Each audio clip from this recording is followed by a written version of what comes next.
Dan, with so many companies, prices soaring, how is Walmart able to combat inflation and even actually drop some of their prices? Well, keep in mind that Walmart is the world's largest retailer. So obviously they have tremendous buying power, and also their supply chain is spread out around the world. As the CEO made a comment that there is inflation always happening somewhere in the world. So Walmart is used to this. Now, prices are not as low as they used to be. However, compared to other retails, they are able to keep things somewhat in check, and I believe it's based upon their massive size and their ability to be able to purchase and ship product as a result of that. Yeah, and as a consumer, knowing that Walmart is able to do that, hopefully other companies will be able to follow suit and kind of keep prices a little bit lower for us here. Now, as the Russia-Ukraine crisis also seems to be reaching a breaking point, many major banks, well, they met with government officials on how to safeguard against cyber attacks, something we were just discussing with Carl and Christina. Jennifer, what do Americans need to know, and will our money be safe in banks if a cyber attack does happen?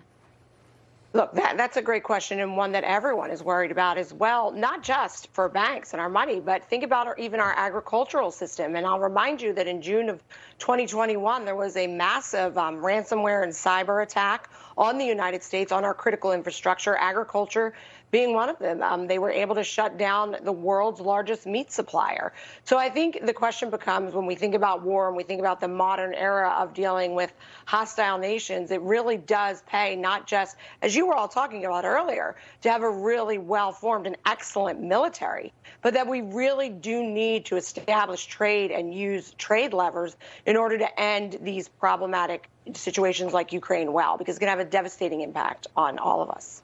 Thank you for that right there. Now, Tesla seems to be in some news right now with Elon Musk taking a hit to the batteries. Consumer Reports have picked the Ford Mustang Mach-E as its top pick for an electric vehicle of 2022.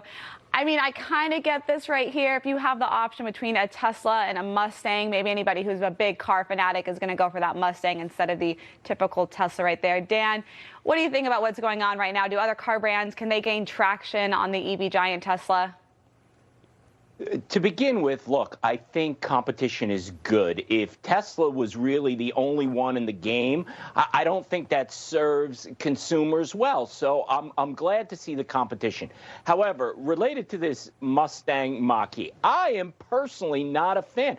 I like the traditional Mustang. Listen, I would take a 65 Mustang over what you're seeing right now. And the one thing I don't like about this car, it's a four-door. I don't believe a Mustang should be a four-door. That's just my opinion. Maybe it's a great car, not my cup of tea. All right, Dan, come on right there. I mean, my dad actually has a 1973 Mustang, I believe, and I'm a huge fan of it too. But if we're talking about the electrical vehicle world, I mean, Tesla, we have Teslas, we have the Ford Mustangs. I'm sure we're going to see a lot more too.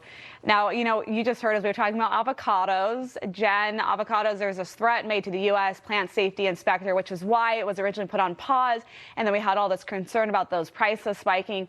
Kind of amazing how this really captured the nation's attention there. Just shows how many Americans love their guacamole. But what do you think is going on with avocado farms and them possibly being run by the cartels in Mexico? Yeah, I mean, I think this is also a problem, say, with tomatoes. There was a time about a decade ago when our local producers here in the United States, the market got flooded by Mexican tomatoes, and then there was a question of were they not organic, or who was really inspecting them. And this is a continuing issue for the United States in agriculture. You know, it's very interesting. We opened FDA offices in Beijing and other cities in China to inspect food, and the same thing is we're starting to open American FDA offices around the world. But they are primarily focused on looking at drugs and medical devices. It's only when there's an issue or a problem in agriculture that they then go and do the inspection. So I think it's just a lot, considering how much food we do import into the United States from other countries, for us to get a handle on how to best inspect. So basically there was some kind of tip right there that something was going on, they needed to send somebody over there.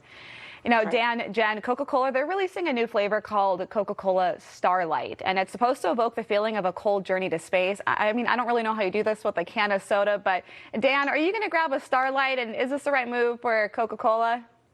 Well, I may try it. I'm not a big soda drinker personally. However, is this Coke, this move by Coke, trying to step into the metaverse? Obviously, that's what we keep hearing about in this alternate reality.